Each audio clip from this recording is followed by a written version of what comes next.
Wala na, finish na ang inakala ng karamihan ng mapatumba ni Juan Manuel Marquez ang ating pambansang kamao sa ikaapat nilang pagtutuos noong December 8 taong 2012. Kaya naman samut-saring panglalait ng mga banyaga kay Pacquiao na bukod sa maliit na may T-Rex arm ay paulit-ulit lang daw ang estilo nito. Kaya nakitaan daw ng butas na siya namang pinagbasehan ng kanyang mga sumunod na nakalaban sa boxing. At hindi din may kakaila sa ating mga Filipino boxing fans ang lubos na pagkadismaya noong masaksihan natin ang pagkakabagsak ni Pacquiao sa round 6 ng kanilang naging labanan ni Marquez. Na nagkaroon nga ng iba't ibang analysis sa boxing community kung bakit at paano ito natalo.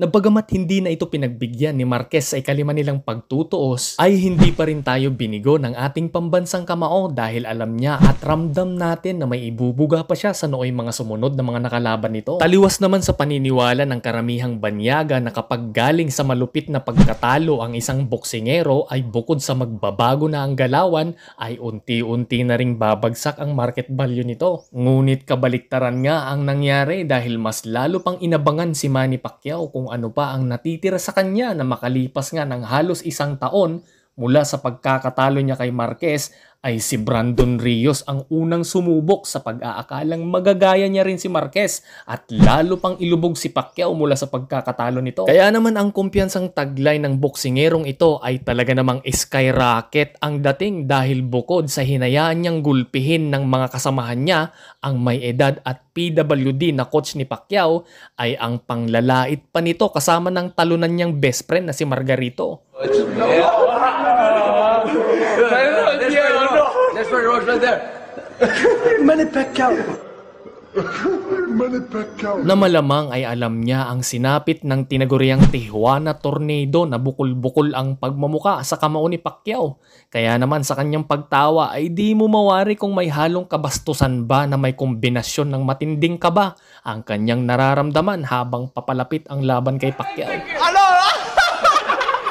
Pero patuloy pa rin ito sa kanyang imahinasyon na siya ay magiging superstar na pag natapos na daw niyang talunin si Pacquiao. Subalit naglaho ang kanyang pananaw noong mga sandaling naramdaman na niya ang bawat sakit ng mga suntok na dumapo sa kanyang pagmumuka. Na makailang beses nga itong minukbang ang mga kamao ni Pacquiao at halos mangiyak-iyak ito matapos matalo sa kanilang laban.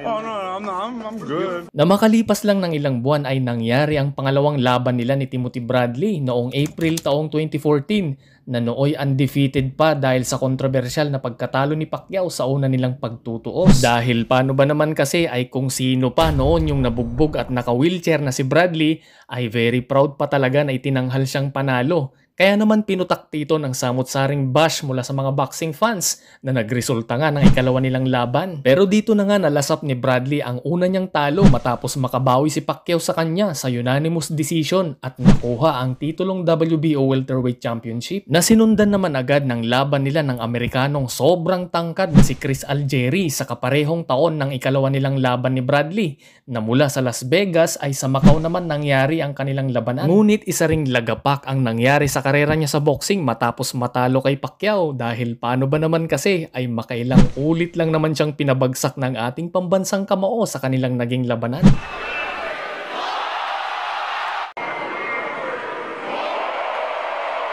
Napatunay lamang na mas lalong nagiging in-demand pa noon ang laban ni Pacquiao sa kabila ng pagkatalo kay Marquez. Kaya naman ang pinakahihintay na labanan ng mga boxing fans sa buong mundo ay nangyari na nga noong May 2015 sa Las Vegas, Nevada na pinamagatang Fight of the Century sa pagitan ni Manny Pacquiao at ang tinaguriang Master of Defense na si Floyd Mayweather. Ngunit ang inaasahang umaatikabong aksyon ay nagmistulang habulin mo ko style na talagang pinagsikapan ng matalinong si Mayweather na manalo sa puntusan dahil alam niyang knockout ang sasapitin kay Pacquiao kapag nakipagsabay ito. Kaya naman madaming yakap ang tinamo ni Pacquiao at hindi makabuelo dahil sa dulas na galawan ni Mayweather. At dito natalo nga ang ating pambansang kamao sa napakalayong agwat ng dalawang judges na umiskor ng 116-112 at isang 118-110. Pero marami pa rin ang hindi kumbinsido sa pagkapanalo ni Mayweather at hindi nga na-impress sa kanilang labanan. Pero gayon pa man ay panalo pa rin silang dalawa dahil sila lang naman ang nagkaroon ng highest grossing pay-per-view sa history ng boxing na kumita ng $1,000,000. na mas lalo pang maraming natulungan si Pacquiao sa ating mga kababayan sa tuwing ito'y umuwi galing sa kanyang laban, lalo na ang mga mahihirap sa kanilang lugar sa General Santos City. At makalipas ng isang taon ay muli na naman niyang nakaharap itong si Timothy Bradley sa ikatlo nilang pagtutuos. Ngunit sa pagkakataong iyon ay tinuldukan na nga ni Pacquiao ang kanilang labanan matapos niyang yanigin si Bradley na halos mapatambling ito sa pagkakabagsak at nakuha ni Pacquiao ang kumbinsidong panalo.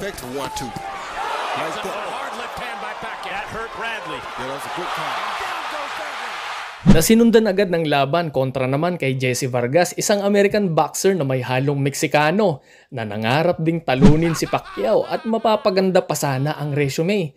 Ngunit isa rin sa mga hindi nagtagumpay dahil sa kabiguang manalo at nakatikim pa ng isang knockdown sa kanilang laban.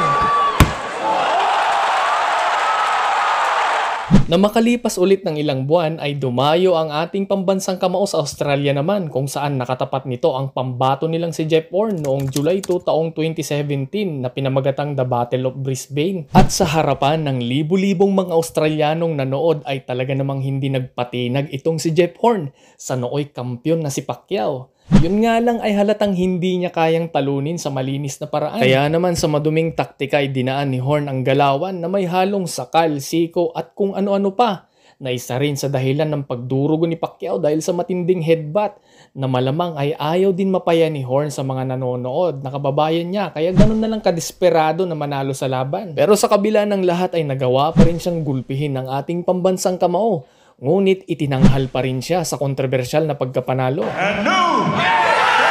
Nasimula noon ay medyo hindi na rin nagkakaintindihan si Pacquiao at ang dati niyang promoter na Top Rank CEO Bob Arum dahil malamang sa pagkatalo niya at bali-balita noon na may bago na silang inaalagaan na si Terence Crawford. Kaya naman gumawa na ng paraan noon si Pacquiao na i-promote ang sariling laban at nakatuwang niya nga dito ang Golden Boy Promotion sa naging laban nila sa nooy superstar ng Argentina na si Lucas Matisse noong July taong 2018 na ginanap naman sa Kuala Lumpur, Malaysia. At pansin ng karamihang boxing fans noon na ang long-time partner coach niya na si Freddie Roach ay wala sa laban niya at si Buboy Fernandez ang humalili dito. Pero naitaguyod pa rin nila at naging matagumpay ito. Na pinatunayan lang ni Pacquiao noon na kahit wala na siya sa kanyang promoter na Top Rank at sa kanyang coach na si Freddie Roach ay nanatili pa rin ang karisma ng kanyang pangalan na mas kailangan nila si Pacquiao dahil sa lakas pa rin itong bumenta sa boxing. Lalo na noong talunin niya ang kampyon at tinaguriang El de Makina na si Lucas Matisse na makailang ulit lang naman niyang pinabagsak sa kanilang naging laban at knockout ang inabot sa round 7 na muli naging kampyon ng ating pambansang kamao sa WBA welterweight title. Very strong in there. At makalipas ulit ng ilang buwan, January taong 2019 ay nakaharap niya ang isa sa mga disipulo ni Mayweather na si Adrian The Problem Broner na kapag Black American ang nakakatapat ay talagang hindi may kakaila ang ubod ng kumpiyansa ng mga ito. Na bukod sa boxing ay hanep din sa sayawan ang Broner na ito na kulang na lang ay halos ipakita ang madilim niyang wet poo na talagang ibang klase nga ang mga damoves nito. At bilib naman ang mga kalahi niyang Wakanda Boys dahil bukod sa di maintindihang dance step ay ang angas din nito pagdating sa mga press con at weigh-in. Kaya naman naging mabenta din ang mga naging laban nito at mas lalo pa siyang sumikat noong makatapat na niya ang ating pambansang kamao, Manny Pacquiao. Ngunit hindi nga umubra ito dahil pinagmukha lang naman siyang sparring partner na kung hindi lang ito marunong yumakap ay paniguradong knockout ang magiging kapalaran. Dahil paano ba naman kasi ay ramdam niya ang bigat ng bawat suntok ni Pacquiao na may pagkakataong halos mayanig na ito at malamang ay natroma na din siya sa naging laban nila noon ni Maidana na makailang beses siyang pinabagsak at pinagmukhang kolokoy at natural ay ayaw niyang maulit sa kamao naman ni Pacquiao. Subalit hindi pa rin siya umubra sa kahit anong ingat niyang galaw at malamay weather na style dahil nakuha pa rin noon ni Sir Manny ang panalo na hindi naman niya matanggap hanggang sa ito'y nalaos na lang. I controlled the fight. He was missing. I hit him clean more times. I beat him. Noong mga panahong iyon ay pwede nang mag-retire ang ating pambansang kamao dahil sa legasiyang ipinamalas nito sa boxing na kahit matalo o manalo ay hindi na mabubura ang kanyang mga nagawa. Lalo na ang pagiging 8th Division World Champion niya na sa kasalukuyan ay wala pang boksingerong nakakagawa nito. Ngunit hindi pa rin tumigil noon si Pacquiao dahil pagkatapos kay Broner ay hinarap naman nito ang walang talo at napakaangas na si Kit Thurman noong July taong 2019. Na alam rin natin na isa rin siya sa mga lumaos na boksingero matapos lumaban kay Pacquiao dahil sa taas ng tingin sa kanyang sarili na matatalo niya ang ating pambansang kamao ay siya rin ang lakas ng paglagapak nito matapos siyang talunin at ipakain lahat ng di magandang pinagsasabi nito bago ang laban nila ni Pacquiao. At malamang ay malaki ang naging epekto nito sa mental niyang kaisipan dahil hindi biro ang biglang matalo sa kasagsagan ng kasikatan ng isang boksingero. Nasabihin din natin nakaranas si Pacquiao sa ganito noong siya ay matalo kay Marquez, ngunit ang pinagkaiba nga lang ay ang tibay ng mental na pag-iisip nito. Kaya naman nagtuloy-tuloy ang karera at halos malalaki ang naging laban. Hanggang sa huling pagkakataon at sa kabila ng pagiging busy sa politika ay nagkaroon pa sana ito ng malaking laban kontra kay Errol Spence Jr. na isa rin sa nooy pinakasikat sa welterweight division. Ngunit sa hindi inaasang pagkakataon ay umatras ito kay Pacquiao dahil daw sa kanyang eye injury. Kaya naman ang training at strategy na para kay Spence ay hindi naging akma noong palitan siya ni Yordenis Ugas, isang Cuban boxer. At dito na nga natalo ang ating pambansang kamao sa kanyang naging huling laban pero respeto pa rin ang inani matapos ang laban kay Ugas. We lost tonight, but I did my best and I apologize. Comment lang mga bro at huwag kalimutang i-like at mag-subscribe na rin para lagi po kayong updated sa upcoming videos pa po natin.